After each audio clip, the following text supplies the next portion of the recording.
Hey guys, what's up? George here, aka T-WreckSs, bringing you another Raid Shadow Legends video, and in today's video we're going to take a look at the legendary champion rebalances that Plarium just put out today.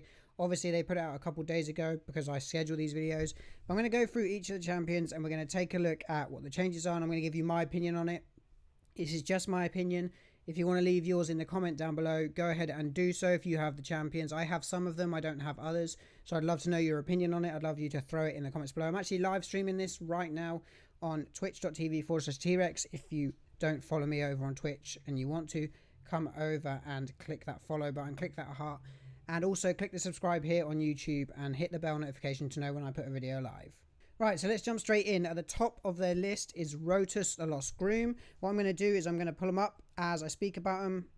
Obviously, I don't have Rotus, so this one doesn't affect me massively, although it does affect me in the arena. You guys know, if you've watched any of my videos, I have a Foley now, and he is a Rotus killer, so he's less of an issue for me now. The changes they've made: Terror Scourge, his A1. So right now, it attacks one enemy, has a 75% chance of placing a big decreased defense for 2 turns and a 30% chance of granting an extra turn. The only thing that's changed is this has gone from 30% to 25% chance of an extra turn. I think this is a good nerf to Rotus. He probably took the biggest hit out of all the champs, but I think this is a good nerf to Rotus. I don't have him. Even if I did have him, I would be okay with this personally, because I still think, you know, quarter chance to get an extra turn is more than enough, especially with all the other turns he takes. They have also slightly reduced the damage on his Vitality Plunder. That is all they've done to Vitality Plunder. They've slightly reduced the damage. Then with his A3, Fated Destruction, currently ignores 75% of the target's defense, also unkillable and block damage, and grants an extra turn if it kills an enemy. Enemies killed by this skill cannot be revived. So what have they changed on this skill?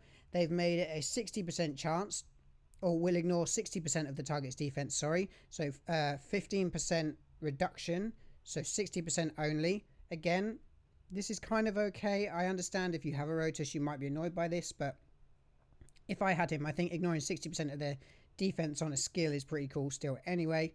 And the other change they've made is enemies killed by this skill cannot be revived if this champion's max HP, sorry, has max HP from the Vitality Plunder skill.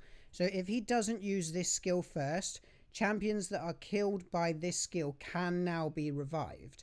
If he has used this first and he has max HP, then champions killed cannot be revived. This changes the meta completely in arena, because it means that if your Rotus goes and he uses his A3 first and he kills someone, they can come back and do damage, which changes it big time. He used to take people out and they couldn't be used, and then, you know, he'd get his extra turn and he'd keep knocking people out. They've also done a bug fix which calculated the incorrect damage for this skill, which has actually meant a slight damage reduction in this skill as well. So obviously Rotus has taken quite a big hit here with nerfs. I don't know if you all agree with me, but I do think he's broken, as it says in his name, Broken the Lost Groom. However, I'd still like one, even though he is now nerfed a little bit. Okay, so the next legendary, and if you wonder why I'm looking down, I have the notes in front of me, is Sifi the Lost Bride. Many consider Sifi to be the most broken champ. I love her, even though I don't have one. I am praying to RNGesus that I get one eventually. Let's look at the changes they've made. Nothing on the A1. The A1 stays exactly as it is. The A2, Whirlwind Romance. Obviously, this is her biggest skill. It's her speed, turn meter boost, and all her buffs. And the difference here now is she will only fill allies' turn meters by 10% instead of 15%. Everything else stays the same, but she only does a 10% turn meter boost. Now, this is the lowest turn meter boost for any legendary, but obviously with her kit, she has a lot going for her. Now, this obviously will affect people who've got her and run her in speed-tuned teams for the dungeons and for arena, because they're going to have to tweak their speeds by 5% on all their other champions to make sure they still don't get cut. This has also now become a 6-turn cooldown on this Whirlwind Romance, which means instead of becoming a 3-turn cooldown, it will become a 4-turn cooldown. So if you use her in dungeons, she's now got 1 more turn of cooldown. Also, we have the Eternal Bond passive. That has been changed, so instead of healing each ally by 15%, she'll now only heal them by 10%. I don't think that really makes masses of difference to most people. If they run her as in a clan boss, maybe a little bit, but she's not really high enough with 15% to sustain a whole clan boss team. Anyway, so that's Sifi, the Lost Bride, she's taken a bit of a hit as well. Madame Ceres is the next one on my list, and she's basically had nothing changed. They've taken this from being a 3-turn decreased attack and decreased defense to being a 2-turn decreased attack and decreased defense. In my opinion, the only place this affects is a clan boss. Anywhere else in dungeons, that's fine, especially on a 4-turn cooldown, it's still usable. But in the arena, if you're getting round 4 turns to another go, you're probably not killing them quick enough. So actually that nerf doesn't really make much difference. One that they did that I don't think was necessary at all, and it's not in that faction, it's in this one, is a champion I do have, Coronado. They've changed his A1, so instead of a 10% turn meter reduction, he now only reduces it by 5. Totally pointless nerf, in my opinion. I love Coronado, but he's not overpowered. He only has a 50% chance of doing it, so he only does it half the time anyway, apart from when he's with Manaya, and not everybody has both of them. And 10% turn meter is really nothing in terms of reducing it. I understand they've probably done this for the Void Tower, but 10% turn meter seems pretty pointless nerf, in my opinion. This one I want to talk about is Blindsia. I don't have her. I've heard she's not great. As a Void Lego, you probably want her to be. So the Dark Shroud now places the block debuffs on all allies for 2 turns, then places the shield buff on all allies equal to 30% of this champion's max HP. So it tells you how much of her max HP is proportional to, 30%. I'm assuming this is a buff. It's not in green, so it could just mean that they're just telling us that this was always 30%. The shield could be exactly the same. But she puts the block debuffs first now, so that in arena, if she then puts the shield up, you won't be frozen by someone like a Torment, and it changes things in that way. Then we have the self-sacrifice. The changes here, revives all dead allies 35%, places block damage buff on all allies except herself. So it's exactly the same, but it's now a 6-turn cooldown, so down to a 5 with books. That's pretty much the only change they've made there. Her aura has now been made everywhere. It's in all battles by 34 instead of in dungeons by 42. Okay, someone they actually buffed that everyone thought was being nerfed is Warlord. I don't have one, but I have played with my buddy Deadbolts. He's got 2. They have made his Orcus Rituals to a 5-turn cooldown, which means with books it becomes a 4-turn cooldown, which is fantastic. He didn't really need that, but okay. And then the Protection of the Gods, they've done the same as with Blindsia. He now puts the block debuffs up before the shield, which means that, again, against someone like a Torment, you won't be frozen from that skill. Everything else on that champion has remained the same. Let's talk about a champion that's not much used, just basically due to her kit being single target. The meta at the moment is AoE damage. Taxa, she has this A2 Curse of Writhing. At the moment, it attacks one enemy, 50% chance of a 25% weaken for 2 turns, and a 50% chance of removing 2 buffs. Then grants an extra turn. Now it's a 75% chance for the weaken and a 75% chance of removing the 2 buffs, which is perfect. That is exactly the sort of buff she needed. Very well balanced buff there. Again, all my opinion. Next change is Girgo the Augur. I have another friend who watches my streams and supports me on the YouTube channel who has this guy. He's actually pretty good as he was, but the change now is actually to his 2 Bone Chiller. He now removes 2 buffs from all enemies and then has an 80% chance of placing the freeze for 1 turn. And it's also now a 5-turn cooldown, which means you'll be down to 4 with a book, which is pretty cool. His base speed is also being buffed from 92 to 98, which makes him much more viable in the arena in the current speed meta. Okay, someone I'm pretty excited about having a buff because I have him is Elder Scarg. Elder Scarg has a really interesting kit. Obviously, he has a 1-hitter on his A1. Nothing has changed there. On his A2, he has a 3-hitter that can become a 6-hitter if they have buff or debuffs on them. Also has a chance to place HP burn and True Fear if he places these hits. This is being changed. It now steals all the buffs from the target after the attack. So that's interesting and weird. If he stole them before the attack, he could still increase attack. He could still increase defense, increase crit damage, things like that before he attacked. But the way he steals afterwards is probably pretty cool. You could probably put him up against a Sifi. He will attack her. Once she's put 3 buffs up, he'll 6-hit her, and then he'll take all her buffs, which gives him more viability. Now, he has quite a complicated kit because he has this Elder's Clarion here with increased defense and fears and true fears and block on decreased speed and all sorts on other people. That skill has been changed as well. It also now places a provoke debuff on legendary champions for 1 turn. So if you're in the arena and you run this first and you're against legendary champions, they will get a provoke debuff placed on them. His Kingslayer passive's also slightly been changed. He now will inflict damage equal to his attack when attacked by legendary champions. So you go with this first, you provoke everyone, and then when he's attacked, he will hit them back with whatever his health is. So let's let's say you stack him to 5k attack exactly. They will hit him, they will take 5k damage for, I assume, every time they're attacked. It doesn't say every hit, it just says every time they're attacked, so they'll take 5k. Now the weird thing about this is he'll provoke, but he is an attack based champion, so normally Elder Scarg is built pretty squishy if you want him to do real damage. What you're gonna have to do to counteract the fact that he's provoking is boost up his defense quite a lot, which then makes him slightly weaker. Kind of an interesting thing. I don't know any other attack based champs that have provoke, so he might be the first one. Correct me if I'm wrong down in the comments below. Of course, then we have a massive change to one of the ugliest champs in the game. I don't even know what faction he's from. He's probably from the Demon Spawn. Cthulhu himself. Davey Jones from Pirates of the Caribbean. Everything has changed pretty much with this guy. His passive now, damage increases by 40% while attacking under a veil or a perfect veil. That's the same. Receives 40% less damage while under a veil and perfect veil buff. Also boosts his turn meter by 15% each time he receives damage under those buffs, but it doesn't work if he's the only person left alive.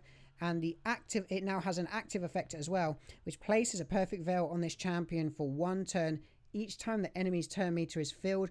This debuff cannot be removed, so you put him in a team that is slower than the enemies. As soon as their turn meter is boosted, he gets the perfect veil on him, which means he deals 40% more damage and he takes 40% less damage. It's an automatic, more power and less damage. Is absolutely fantastic. Great change right here. And then Punish Hubris currently attacks one enemy, places an extra hit if the target is under increased attack. Now attacks one enemy and it places an extra hit if they're under any buff. This is finally a 2-hitter in the arena. Any buff, not just increased attack, because it's weird that it was just increased attack. Then we have his On the Hunt skill, which is his A3. Place perfect veil and a 50% increased attack on the champion for 2 turns. And a 30% increased speed buff. And a 30% increased crit damage buff. So now he's got 4 buffs on his A3, which potentially means use in other places. If you combine him with a seer, that's already 4 buffs to strip off. You stick a shield set on him, that's then 5 buffs to strip off just from him alone. I think that's a really cool buff. Candrathon is cool. I don't have him. It'd be interesting to see if people start using him after this set of tweaks. Okay, so next up we have Torment the Cold. He's had a buff. I don't know if he needed the buff, but his passive Wintry Wind now has a 20% chance of placing the freeze if people have their turn meter boosted. The 20% chance applies up to twice per enemy turn. So if you have 2 speed boosters, then it will apply. But if you have a third person then boosting turn meter or things like that, again, it won't go off. And if you receive 2 at once, like an increased attack and a turn meter boost, he will not get twice to do that. It's still just the once. And the active effect, I believe, is exactly the same as it was before. Okay, let's talk about someone I am incredibly happy has had a buff. I pulled this guy ages ago. I built him to 50 and I haven't used him. Be interesting to see how he works now. He has a few moves that synergize with each other, but not well. So let's talk about what's changed here. Horror attacks one enemy, 50% chance of block cooldown skills. Great move for single target damage. Now also has a 35% chance of placing a True Fear debuff for 1 turn on targets under block cooldown skills. So if they're under the block cooldown skills, they don't take their turn, and then he hits them again, there's a chance to True Fear them, which means again there's a 50% chance that they won't get to go yet again. We then have Crumble A3, used to be attack 4 times at random, each hit had a 50% chance of block cooldown skills 2 turns, and also had a 50% chance of the 60% decreased defense debuff for 2 turns. It is now an AoE, it's an attack all enemies, 50% chance of a decreased defense and a 50% chance to block cooldown. So the percentage chance hasn't changed for the 2 skills. You can book that up to 75%, which is absolutely fantastic, but it's AoE. So he still takes a bit of setup to have his A2, which always crits if they're under a block cooldown skills. But now he can set himself up. He's not just attacking 4 times at random, he's attacking everybody. So he can go A3, A2, guaranteed crit, forget crit damage, just have accuracy, forget crit rate, accuracy and crit damage, get him go A3, A2. As long as he takes those 2 turns, he's going to smack really hard. Very happy about this one because I have this champ. Okay, I thought that was it for the legendaries. It's not. They've hidden some right down low. Another one is Norog. I don't have him. He's a pretty cool champ. His A1, instead of placing a decrease accuracy, now has a chance to place block cooldown skills, which is pretty cool. And his passive now decreases damage taken by all allies under 1 or more buffs by 15%, which is what it currently is. And decreases the damage taken by all allies that have no buffs by 25%. So if he's in your arena team, that's an instant 25% damage reduction. Also in Clan Boss, 25% damage reduction until your guys have buffs. That is pretty cool, I have to say. That's pretty cool. A champion everybody complains about. I don't have her. People call her Egghead. I can see why they call her Egghead. The only difference they've done is this bomb is now irresistible. You cannot resist it. She's still absolutely useless as a champ. I'm sorry for those who've got her. Right, another one they've done. They've done quite a lot of Skinwalkers. 3 out of the legendary Skinwalkers. Hakon Smashlord. He now removes all debuffs from all allies, then places a block debuffs on all allies for 2 turns on this rallying blow. So that block debuffs there is going to be fantastic. I think that comes before he heals them and everything else. So they've just switched around the way it happens.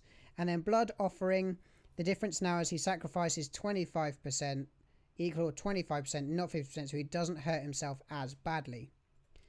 Now, one I haven't looked into yet, I know my mate Deadbolt's got this guy as well, is Bellinor.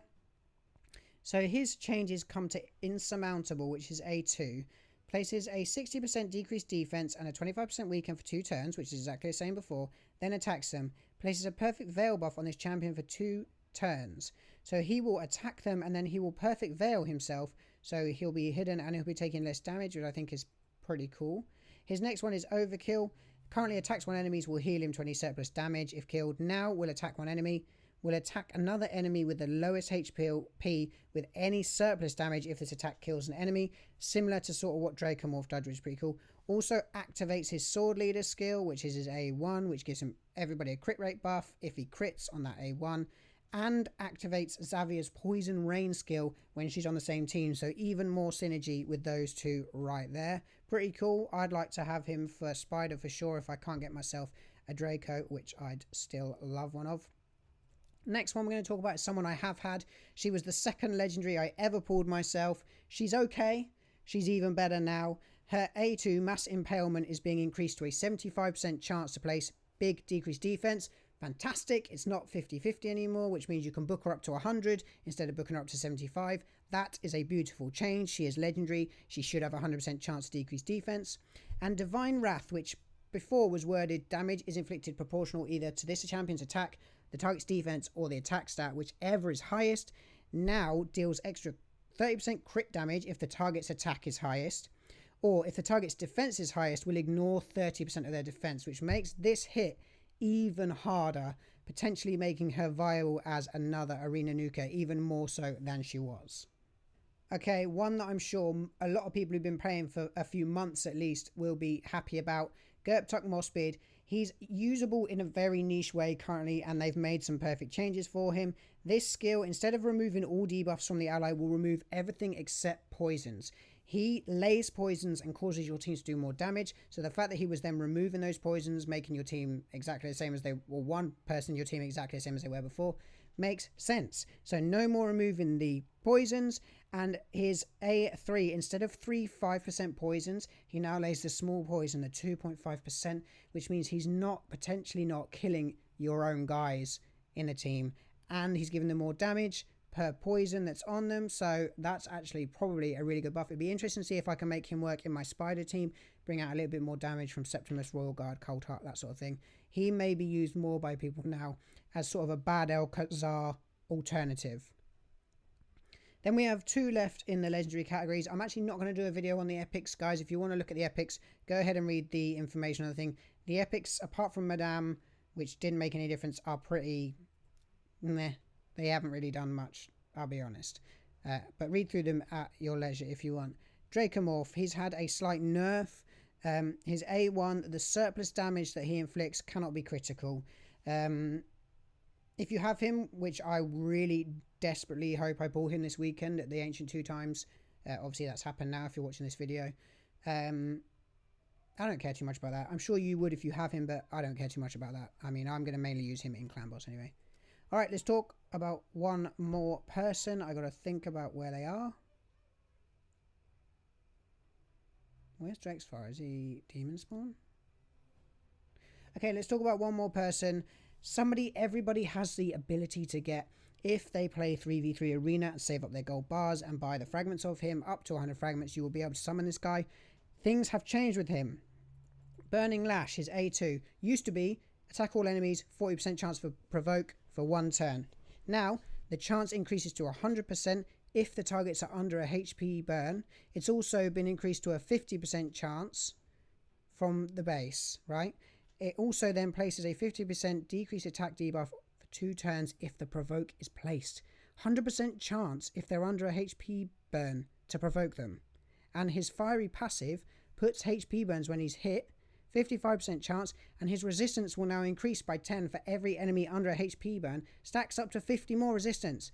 That's 100 resistance if you don't put anything on him. He's already a good spider tank. He will be burning people, he'll be provoking them, they will be coming back, and actually I think that might be nice in the arena in some ways, not really sure how yet. They've also fixed a couple of things, but mainly they were balance changes. Guys, if you've enjoyed this video, please like and subscribe. I'll see you in the next video, and don't forget, get online and get wrecking.